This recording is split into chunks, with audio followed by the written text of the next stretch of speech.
Virginians have always stood at the crossroads of the fight for freedom. It is a battle in which we all reap the benefits.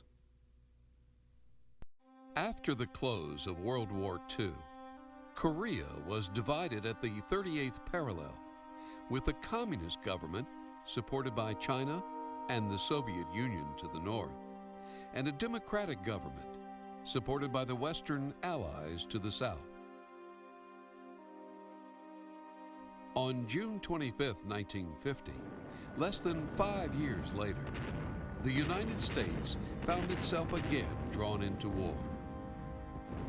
The Korean War, often called the Forgotten War, was the first military action conducted by the United Nations. 22 nations supported the UN resolution and moved to defend South Korea from an unprovoked invasion from the north. Spearheaded by U.S. forces in a country halfway around the world, the Korean War became a study in frustration, punctuated by weather extremes, geographic hardships, political influences, and fluctuating front lines. The result was 33,741 Americans killed in action, with the enemy being held at the 38th parallel by the signing of an armistice.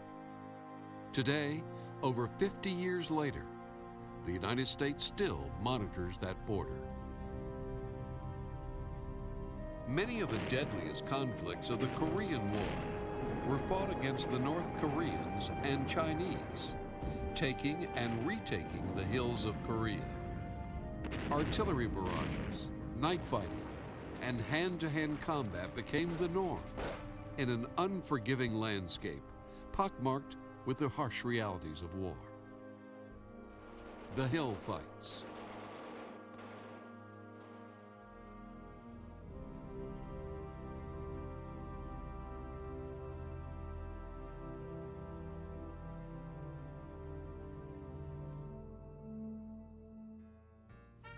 I went in service. I left home my 17th birthday, which was September the 7th, 1949. And the reason I went into service, a young man in the coal fields and no work. And so I went into service, so I'd have a job. Landed in Korea August 19th, 1950, and the place was just crowded with refugees from the north. Terrible place. Unloaded there and went on up to the lines. And first place that I went on the lines was Hill 409. And my platoon sergeant went on patrol that night, took a patrol out, and was killed the first night that we were there, and spent my 18th birthday there at Hill 409. Korea is not very wide. It's probably only about 350 miles from one coast to the other coast across it. We were on hills all the way across that Chorwan Valley. Some of the hills that we were on I was at the Punch Bowl, spent a lot of time in the Orange Triangle. The Orange Triangle was about 3 big hills up in that area. White Horse Mountain, which was another big one. Heartbreak Bridge was in that one. I was not on Heartbreak Ridge. Papasan Hill, and the number of that hill was 1062. 1062 means it's 1,062 feet tall. The first day, I think we went out and I acquired a weapon. Being a medic, you don't carry a gun. But I went out and picked up one anyway, and I had a shoulder holster, and I had a .45 under my jacket there. But I had heard that the Chinese didn't respect that red cross on my helmet. I took that off. My first night on it, of course, we went into the line at night. We had to climb this huge hill, which took some 2 hours just about. It was so tall. And I remember the hill was called White Horse. But anyway, it was heavy snow, and while I was standing there, the stumps in front of me started to look like they were moving. And I figured, well, gosh, and those tin cans got to rattling, but the wind was blowing a little bit. I said, well, the Chinese are coming through. So I reached over and touched the one heavy machine gun, and it was frozen. It wouldn't fire. I reached back and got my carbine. It was frozen, wouldn't fire. So then I thought about all the grenades. I had a case of grenades laying right beside me. And I reached back and grabbed the grenades and started to throwing them. It was some night, but I was sure glad to see daylight the next morning. But the Chinese, they hit us one night, and they say there were 70 shells a minute was coming into our outfit. And that's the night I thought I would surely die.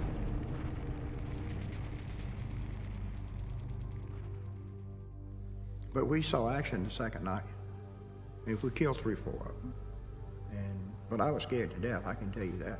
I figured sure they could hear my heart beating, I could hear it, so I guess they could have heard it too.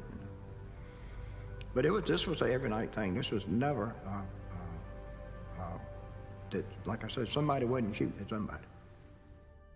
We thought that we had all of Pork Chop Hill. Come to find out that we only had half of it. The Chinese had the other half. And there was also this Korean, he was with us. Unfortunately, as he ran across the aperture, he was shot and killed. So that left just the 2 of us, Wyatt and me. He was so instrumental in going around behind the enemy bunker, pumping and putting his bayonet through the sandbags to put thermite grenades in so they would come out. I was covering the aperture so when they would come out, thinking maybe there were 2 or 3, because we thought this was Pork Chop Hill. We came down from the bottom of the hill with these 20 prisoners. I reported this to the officer in charge. I said, first of all, you need to know the job that Wyatt performed and what he did. Let me give you everything about him. I would nominate him for the Silver Star. He's done just a fantastic job.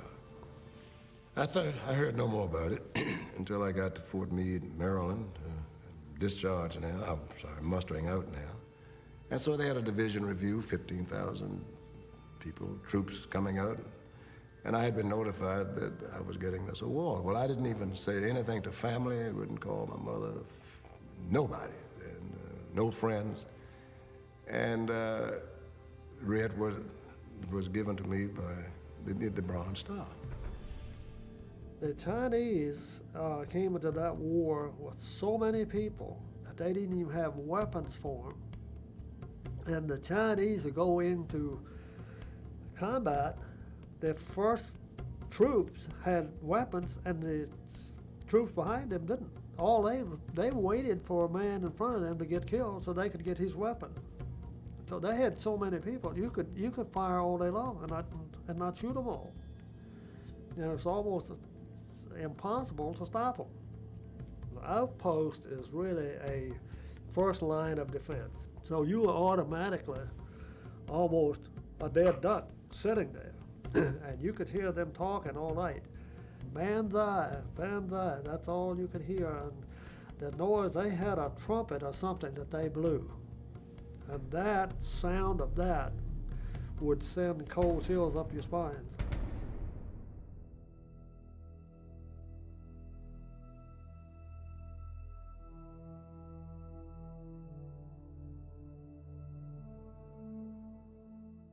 I saw the temperature go 37 below zero.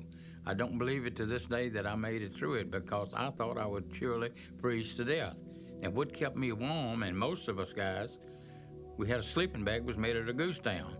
I pulled that sleeping bag up to my waist and sat in it in the trench or in the foxhole. And that's how it kept me from freezing. But that cold, like I say, at some areas where we had our trucks, they said it got 50 below. In fact, the trucks wouldn't start. They had to take fuel oil and put it into a pan and shove it up on the engine and light this to get warm of the engine so we could start them of these ambulances. And the heavy machine gun that I was attached to the guys with, that was water cooled. And it just froze up solid. And then the carbine, which was a regular rifle, you thought it would surely fire, but the trigger froze.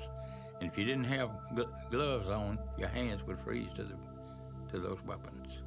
And you could spit, and before it would hit the ground, it had frozen. Sometimes could get a cup of coffee.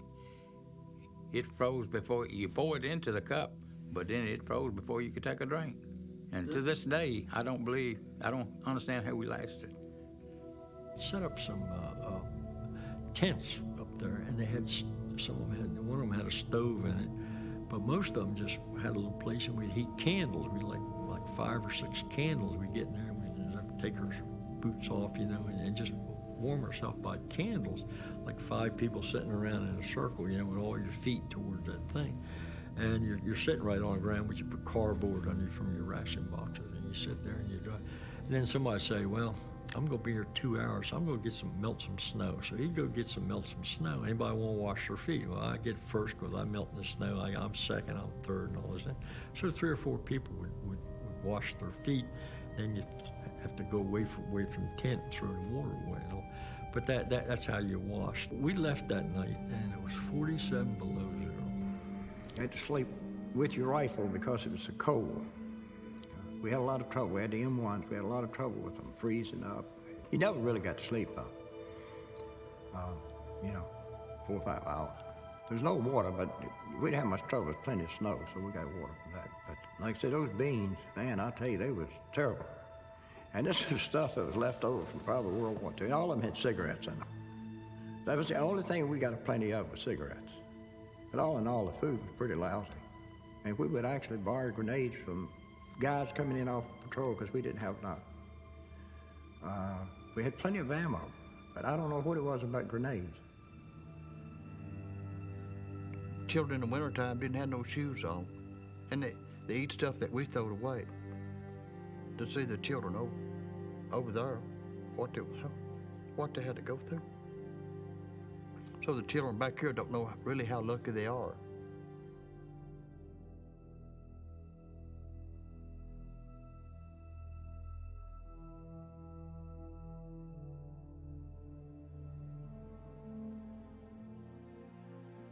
The reason we were given the order to withdraw from Pork Chop was our commanders said that Panmunjom has said that it had no more military value to the Chinese or to us, that we were to withdraw and give it to the Chinese. You mind you, we took it in March, we took it in April, they took it. Now here it is in July, we took it and we held it, and now we're giving it away. But I'm just a soldier. I'm just 18 years old. I do what I was told. That one hill, we took it 6 or 8 times. We gave it up 6 or 8 times. We'd get overrun, had to leave. All of us were nervous. Anybody that's been over there in combat, I want to tell you, they nervous, afraid. They weren't in combat. I was afraid. I was scared. All of a sudden, mortars started coming from everywhere. Mortars started dropping. I hit that ground. I was laying there in the wide open spaces by myself, and I hit that ground. And if it had been, a snake couldn't get any closer to the ground than I was. I laid there, and I remember saying, "Dear God, don't kill me now." They said that the arms would be signed on the midnight the 27th. And this boy that I went to school with, he got killed that night, about like 10 o'clock, 10:30, and our arms signed about 2 hours later. And he got killed, and I went to school with him. Whew.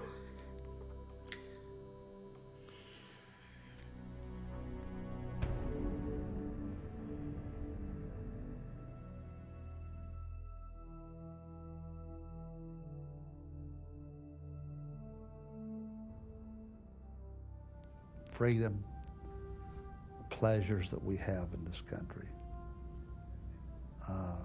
cost somebody a pretty heavy price.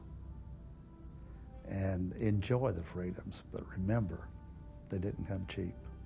Always remember, somebody has to pay for the freedoms. It took me 40 years to talk about this thing. I couldn't tell my children, I couldn't tell my wife. We call it the Forgotten War. But we didn't gain anything. And right today, you know, we're sitting on the 38th parallel. That's where we started out.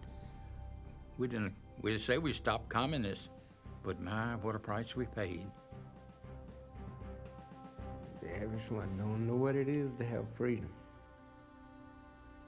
Well, they know what it is to have it, but they don't know what the price was paid for it. A lot of American people suffer.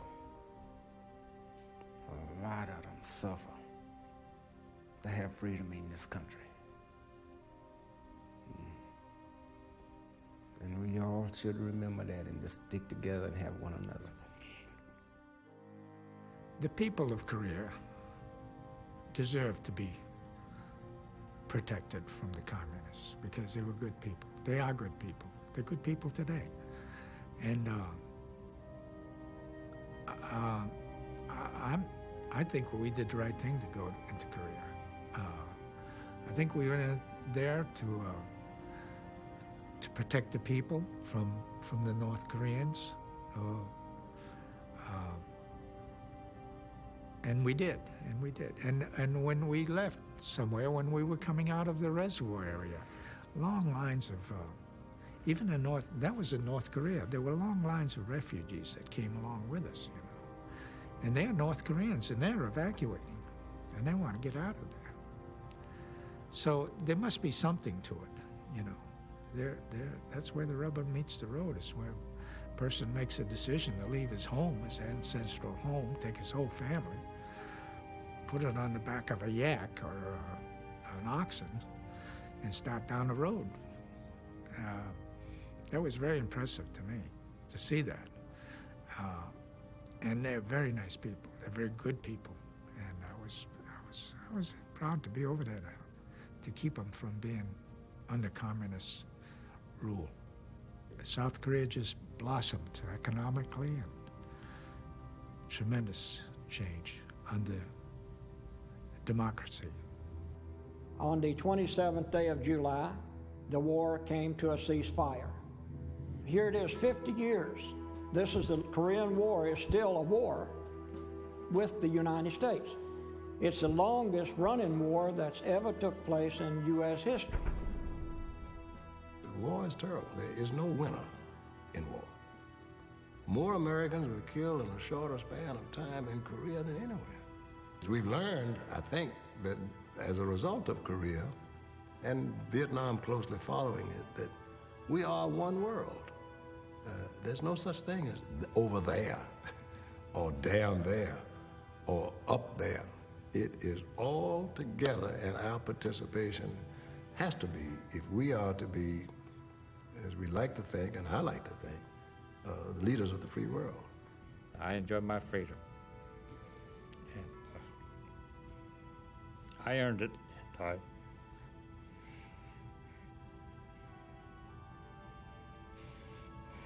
Scared. I lost a lot of friends in good buddies.